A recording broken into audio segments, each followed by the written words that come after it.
Brian Harman is one of those guys that just seems to be around. He's not a household name, he's only won a couple of times, but this does include a major this year. Is he a one-hit wonder, or can he do it again?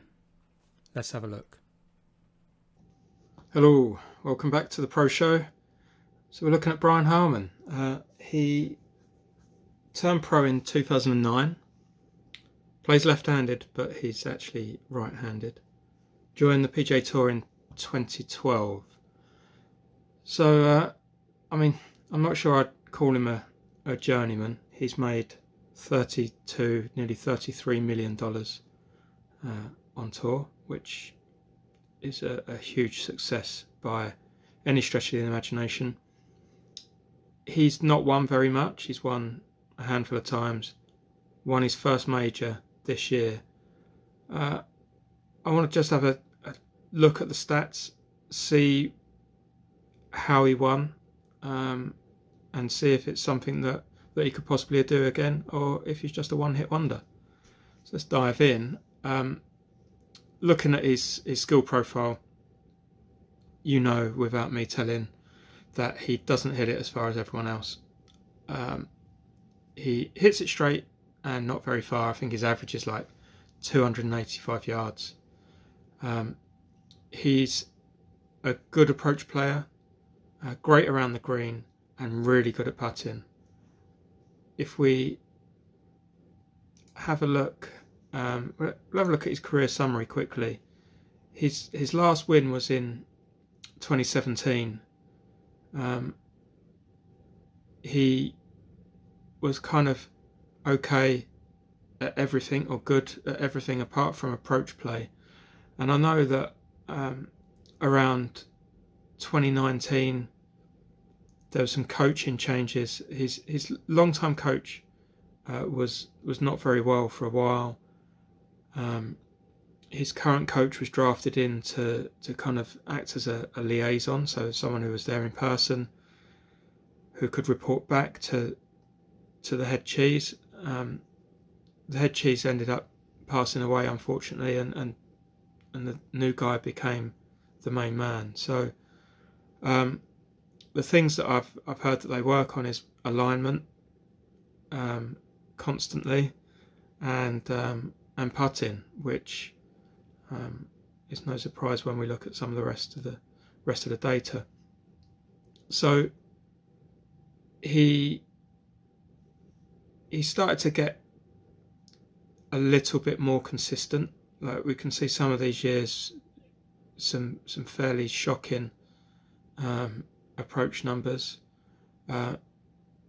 Everything in the green, that's, a good start. His totals just aren't there to be number one in the world, though. I think he's like 13th at the moment in the data golf rankings, so no slouch by any stretch of the imagination. If we look in 2023 and we order by finishing, so the major championship, just ridiculous. Nearly 3 strokes gained on the field putting. That doesn't happen a lot. The guy absolutely putted the lights out. If you watched it on TV, you saw him making them from all over the place. A total of nearly 5 strokes per round on the field. That gets the job done. 4.5 to 5 is where we see winners quite often. Everything else that he did around the green, approach play, and off the tee was good, like really good, gaining nearly half a stroke everywhere. So driving stats, I've talked about this before on other videos, notably the Ricky Fowler one. If you haven't seen that, check it out. The distance is yards plus or minus on the field average. So he's not the shortest hitter, or he wasn't in this tournament. 5 yards lost over the average, but an accuracy of 17% better than the average. I think it's only measured on two holes, like the ones that are like straight, basically. But that's an impressive number, and you can see, you know, throughout the season, he's been at times way straighter than everyone else. In some tournaments, he's been longer than other people, but that's a whole different kettle of fish.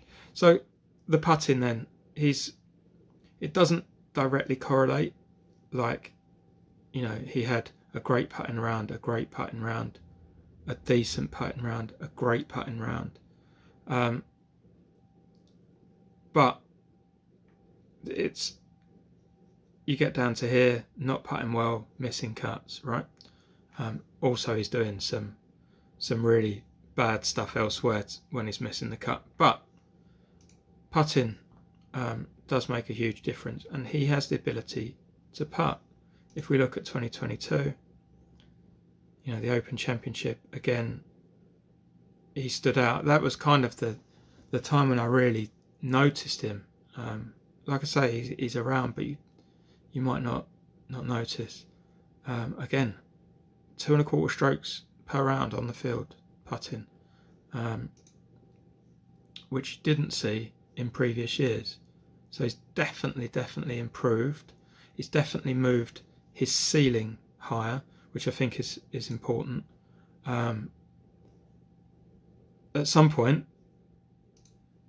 you know, he got worse, and then he improved it again, and he puts it down to using a putting mirror. So I don't offer advice for obvious reasons, but if you haven't got a putting mirror, maybe you should have one. So if we look at this chart, I really like, because if you select things like putting, you can see if you get lots of ones that go up and down like this, it indicates a streakiness in that discipline. So, like, he had a period of good putting around there, he had a period of poor putting around there, but you can see it got dense. The chart density increased, and his recent success and his recent rise up the ranks, as we can see, is down to this. If we look at there's another screen that gives us a course fit tool. I'm not going to use it exactly the way that that it's intended to be used, but if we look at St Andrews Old and do relative importance, we can see putting at the old course, where he did well last year, is very important, way more than approach play is, and we know that he's way better at putting than he is at approach play. If we look at somewhere like Augusta, putting's less important, approach play is way more important. We're not going to expect him to do well there. So if you're a gambling type, this screen is really worth looking at, and there is a bunch of stuff here which you can pay a subscription for, and this will give you some really good insights into betting. The rest of the stuff that I'm showing is free, and there's a link in the description below. Data Golf is so good. Their blogs, and they do articles on all sorts of things that are really good. So back to Brian then. Can he do it again? Absolutely. This dense chart, if we continue to see upwards and not downwards, and if we continue to see around the green above the chart, and you know, him not have significantly bad spells off the tee or significantly bad approach spells like this, then yeah, he absolutely can win again. He absolutely can win a major again. And the Ryder Cup will be interesting. The guy can putt, and as we know, match play is quite often comes down to putting and mind games, and if you can make a long putt, you can absolutely demoralise your opponent. So yeah, there we are. I hope he doesn't do well in the Ryder Cup, Team Europe and all that, but you know, I wish him all the best, and I hope that we can do a follow-up of this next year with significant successes coming his way. Hope that was enjoyable. Make sure you like, subscribe, share with your friends, and I'll see you in the next one. Cheers.